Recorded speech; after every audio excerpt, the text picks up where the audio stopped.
Hey Esties, it's me, Kristen Marie here. Thank you so much for tuning in today, and I wanted to make this video because 2025 is right around the corner, and I just had a bunch of tips that I feel like have been coming to my mind that I wanted to share with you, and it's been a little while since I've done kind of a general esthetician's tips video, so I decided to call this episode How to Be a Successful Esthetician in 2025. Whether you are an esthetician student right now, or you are a new SD, or you are a seasoned esthetician. I'd like to consider myself your big sis in this industry, so what resonates with you, take with you, and whatever doesn't, leave it alone. And know that this information is relevant to my experience right now in 2024 and could change in the future. Stay connected with me, hit the subscribe button, and comment below any of your own questions or experiences. Before we dive into the content, I wanted to give a shout out to our partner in this video. AACP is my liability insurance coverage,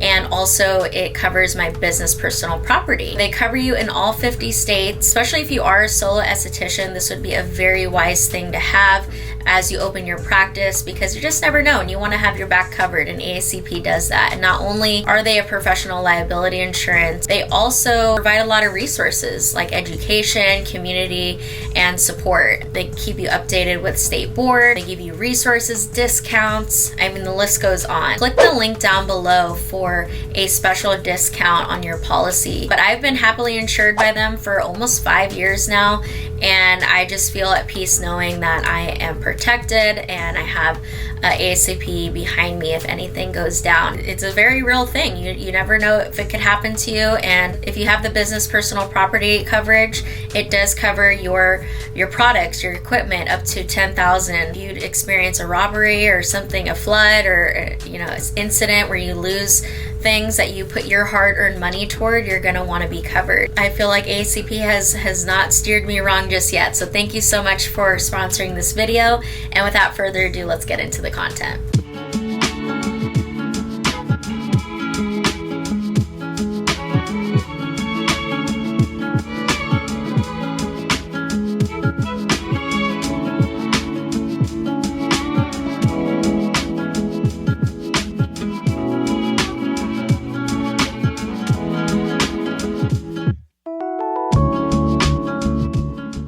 Alright, I hope you guys have your pen and paper and you're ready to dive in on how to be a successful esthetician in 2025. Now, I'm sure you're probably thinking like, okay, how are you going to tell me how to get a lot of clients, how to make a lot of money, and all that? Well, of course, that's the goal, right? I think a lot of us want to be successful and want to do well for ourselves. That will come if you implement these other tips that I have for you. So we're not going to necessarily dive too much into like how to gain clientele or how to make money necessarily in this industry. I've made other videos for that. I'll go ahead and link some down below for you that I know I've gotten a lot of great feedback about, and I still feel like is relevant to today and has been what's kept my practice busy. Of course, we, like any business, go through ups and downs, but I am happy and blessed to say that we have been in business for almost 5 years now, and I have steadily made 6 figures as an esthetician, continuously doing the things I'm going to tell you, and especially how you start off your career, will ensure your success. If you are a esthetician student or you are newly licensed, regardless of whatever reason you decided to become an esthetician, write that down. Immediately write down why you're becoming an esthetician and revisit that often, because that joy, that spark that you have right now to get started, it is something that you are going to want to carry with you throughout your entire journey. My suggestion to you is to just soak it in. I do remember feeling, okay, I just want to finish the hours, I just want to get through it, I just want to graduate already, I just want to do this and that, I want to just fast forward and just get to the money, get to the clients, get to the facials. You will. I promise you, time will go on, okay? But soak up the moment right now. Make those connections. I know some of us can be a little more introverted or shy, but this is the time to get out of your comfort zone, to get out of your shell, because in this period of time, you're going to be making connections. And I also encourage you to do your best not to burn any bridges either. Someone is gonna know someone who knows someone who knows someone. You know, life happens sometimes and you can't control that all the time, but I would encourage you as much as you can to be respectful, to not burn bridges, stay away from the drama. We shouldn't be creating separation within our industry. Long-term connections with your classmates, with your teachers, and you'll see in your class there are going to be a mixture of personalities and people and reasons why they're there. And I felt like my reason was always like a deep reason for me, and that wasn't the case for everybody. And not to say that you need to have a deep reason, but in order to have a long and successful journey as an esthetician, you may want to dig a little deeper than, oh, I just want to do facials, because it goes a bit further than that. And you'll see that as your journey unfolds, and that, yeah, you might reach a point sometimes where in your career later down the road where you're like, oh, I'm not feeling as excited anymore. And so I'm going to get into that, okay? But if you're excited right now and you are in the joy of starting out, like, keep that joy, because it is exciting. And also to document your journey. Use this time, use this opportunity to make content. Of course, getting the permission of your school and your teachers, and just tell them, hey, you know what? I really see myself doing content at some point in this industry, and I really want to document my journey. Is it okay within boundaries to take content of what we're doing? People love to see that. I've noticed a lot of the videos that get a lot of views here on YouTube are like esthetician students. It doesn't hurt to start now, to just start accumulating content, or even just start posting the content. A lot of my friends and family who knew I was going to esthetician school, you may have clients that are already ready to come and see you before you graduate. It's always fun to look back at those memories. And I did take content, but I didn't take that much. So I do feel like I wish I would have taken more. I would definitely say to not feel like you need to know it all. I've said that before on my channel, to not pressure yourself to learn it all, know it all, and do it all. You're gonna have time to figure out what you want to specialize in. I don't feel like you can be the best sometimes if you're spreading yourself too thin. So in the beginning of your journey, just pick one or two things that you want to focus on and learn more about initially, and then start to kind of explore. Like, I did take a lash certification at some point. I did take a microblading class at one point. I took dermaplaning eventually. I've obviously been taking other classes, but there's some things that I didn't continue doing because I realized that that's not my passion, or that's not my best skill in this industry. And I've realized as I've become more seasoned, I've narrowed it down a bit more to what I truly feel led to do and specialize in. It's okay to not do it all. If you don't like waxing, that's fine. If you don't like to do makeup, that's fine. You will have to learn it, while you're in school, and do it. It's good to get that experience, but just don't feel like you need to do it all. But if you do want to do it all, that's fine too. I've seen successful estheticians offering multiple services and getting into, permanent jewelry and tooth gems and teeth whitening and all these different things. Just obviously make sure it's appropriate for your state and what's in your scope of practice and your license. You can do whatever you want. I'm just saying, don't feel like you need to do it within this short period of time and become an expert at it right away. You're gonna have time to do that. I do think it'd be valuable for you to get experience working at a spa or an establishment before going solo. Is there exceptions to that? Absolutely. I have seen successful SDs come out of SD school and go solo, and they did great and it was fine. That's awesome. I'm totally on board for that. I'm supportive of that.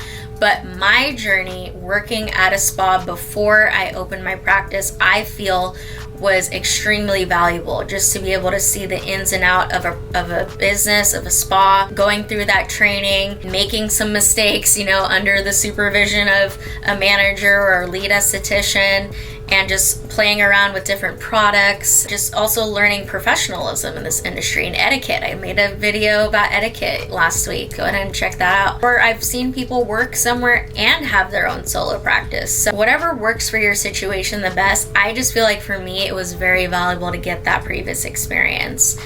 Because even when I did have that experience and I went into my own practice, of course, I still made mistakes. I still had so much to learn. And you guys have seen on my channel, I shared with you my journey ever since I started my business. Don't feel like you need to be perfect right away, that you need to have it all figured out, that you need to go solo, you need to work for yourself because that's what everybody else is doing. And remember, you know, social media can be inspiring, of course, but it can also be a little bit deceiving that everybody's doing this and this is the right way to go and this is how she did it. And it's like, no, we can't make decisions based off what everybody else is doing. You have to go and evaluate your situation, your discipline, your savviness with how to run a business, and your finances as well.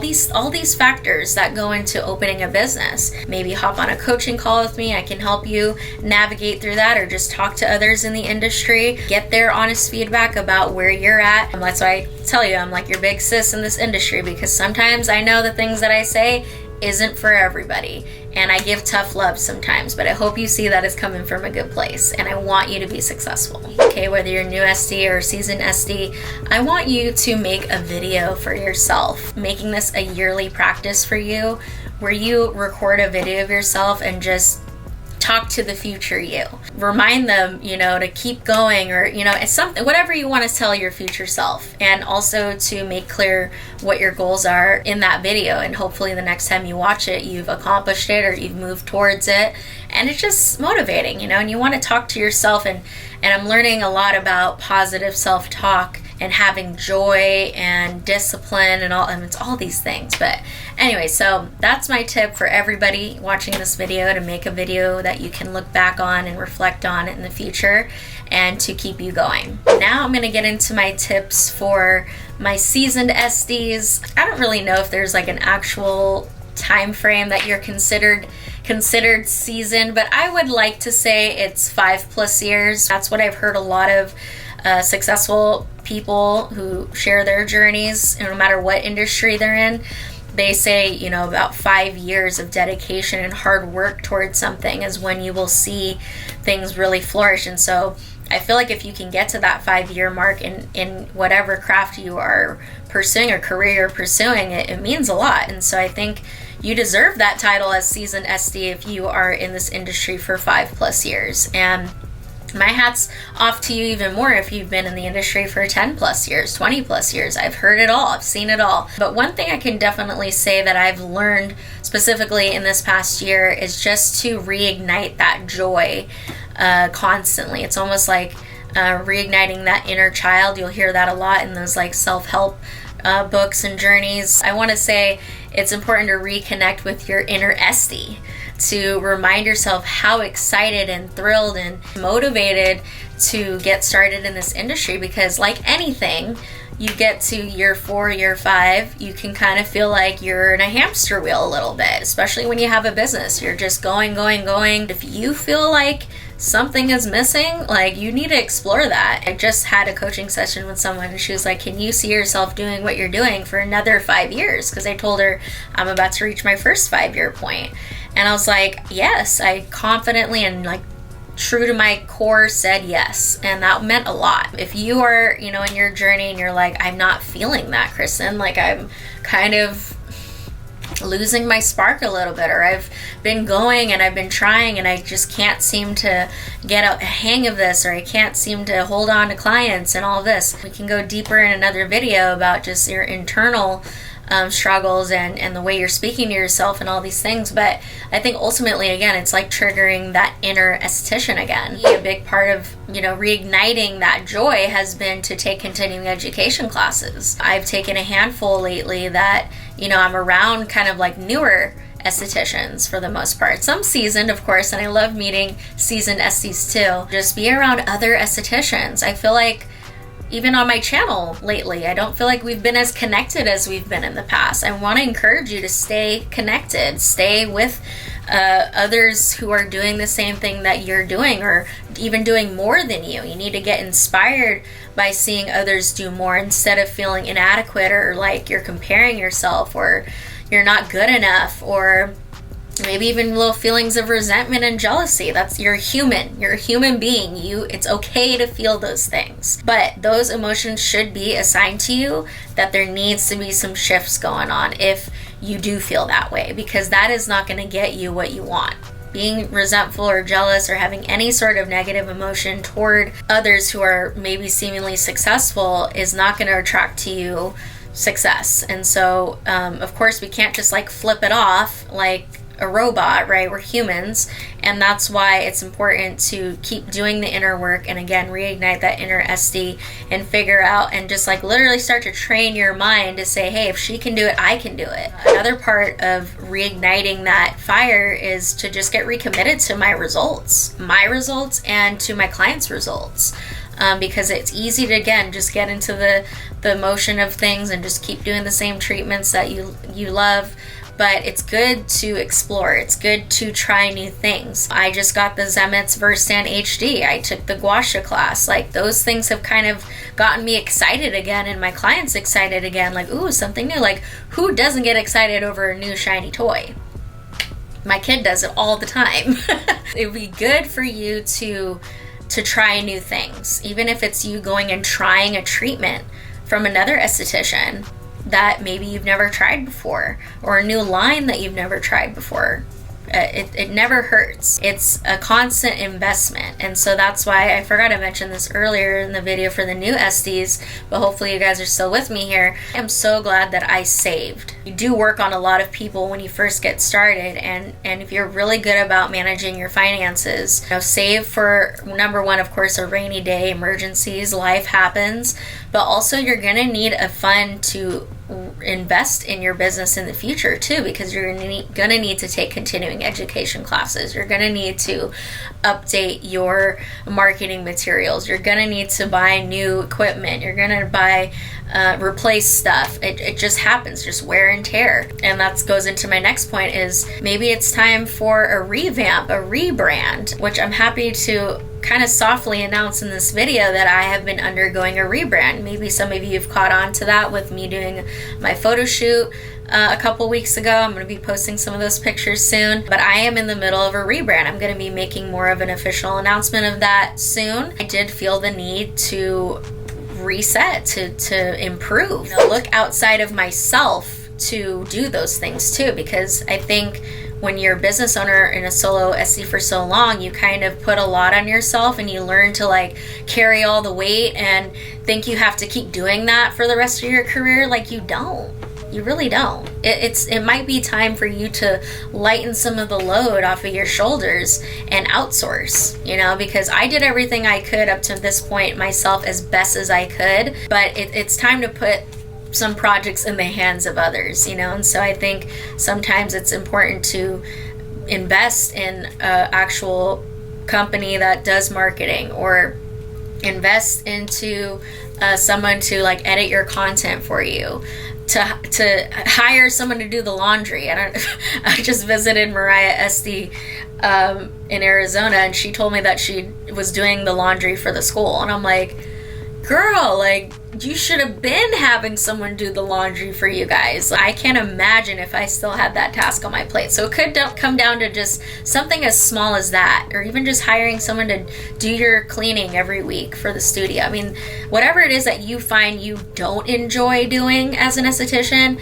this might be the time as a seasoned SD to consider outsourcing. Let's look at the flip side. Maybe you are a super successful SD right now and you've got a whole wait list of people who are waiting to come and see you. This may be the time where you consider hiring somebody to work alongside you. Having Kristen, my employee, as a valuable piece of my business, because she's able to take clients on days that I just can't. I'm a working mom. I have a child with special needs. And so you do have to consider what other responsibilities that you have that you maybe have been neglecting. Maybe you've been neglecting your health. Maybe I literally was just telling myself I need to sleep more. I've been getting 4 hours of sleep on average a night. I know that's terrible.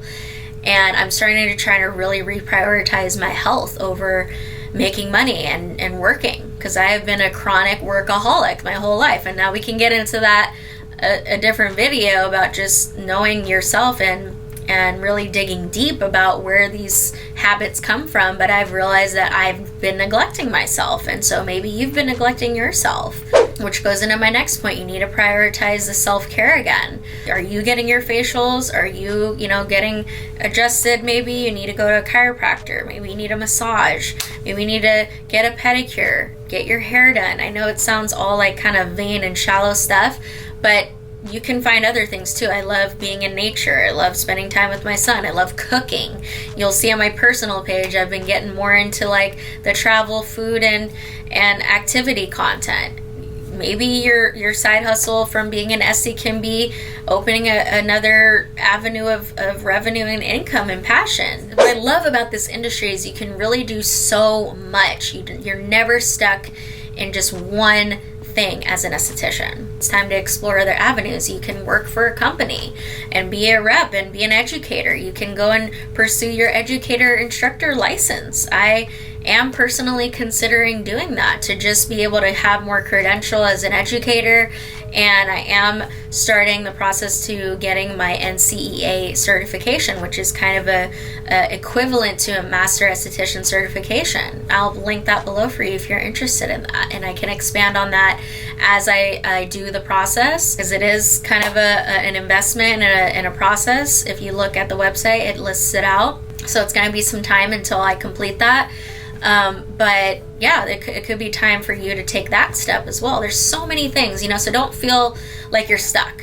Maybe in your brain you're saying, okay, well, I don't have enough clients, I don't have enough money coming in. That could be because you're keeping yourself in this box. You're also maybe not talking to yourself very nicely, and that's also going to radiate to the people around you. And I want to remind you that your number one tool will be referrals and your energy wherever you go. I've gotten clients from going to the grocery store.